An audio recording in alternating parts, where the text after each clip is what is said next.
brush I use is a 3-inch angled extra stiff bristle brush by Wooster.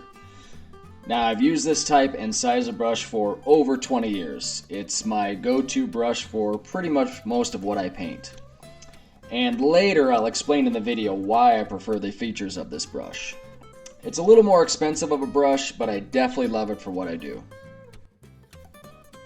The paint I typically use on walls is the Ultra Spec Low Sheen Finish by Benjamin Moore. I bought this paint from Gyrie's Color Source here in Centennial, Colorado.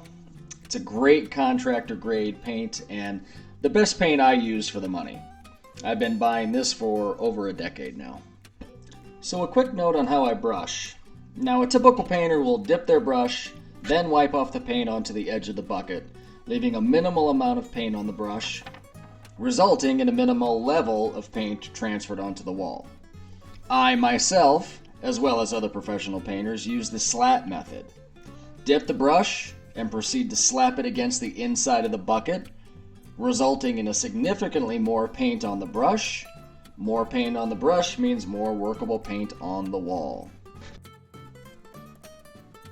I begin brushing walls by first applying an excess amount of paint on the wall, then spread it out evenly. After this, I come back again, making sure I have an even amount of coverage on the area just painted, as well as the area painted previous to this. I then begin brushing the area where the wall meets the ceiling using the same method. Apply the excess paint, use the edge of the brush to cut in the wall against the ceiling, then brush the area to an even finish, repeating the same steps all the way around the room. Now, a good rule of thumb to follow in terms of distance per run is about the same length of the brush you're using. It's a good measurement to follow to ensure you're getting full, thick coverage as you go. Something else I want to point out is when I'm applying that final brush to even things out, I use little to no pressure on that brush as I'm demonstrating here. I basically let the brush do all the work, which helps with the overall coverage. And this will later come into play when I apply the second coat.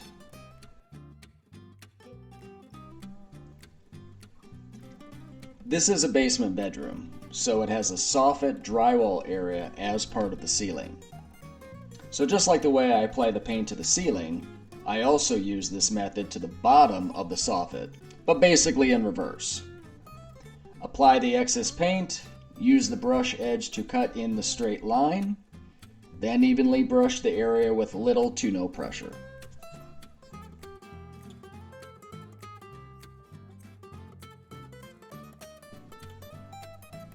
And now I apply the second coat.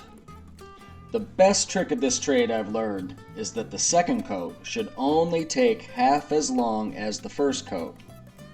I still use all the same methods as I did on the first coat, but since I use those methods, I'm able to achieve great coverage the first time around, so that the second coat really only needs to be a finish coat.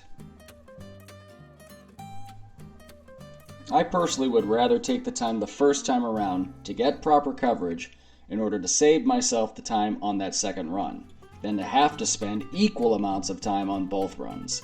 In the long run, this saves me time, and time is money. This is the perfect example of why I use an angled, extra stiff brush. The homeowner preferred we not take off the brackets to their blinds, so I have to be able to cut around this with some precision and not get any extra paint on the bracket.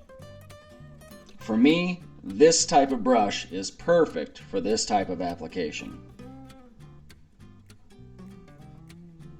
Most precision painting is knowing how to manipulate the brush, and so the type of brush you use becomes very important.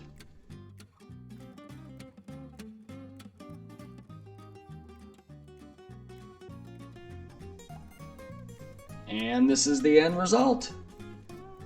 Everything cut in twice, top to bottom, all tape lines fully covered, All ceiling lines nice and sharp. And the walls are now ready for the final step. Thanks for watching, and don't forget to like and subscribe to our channel for more painting tips. And now, how do we roll it?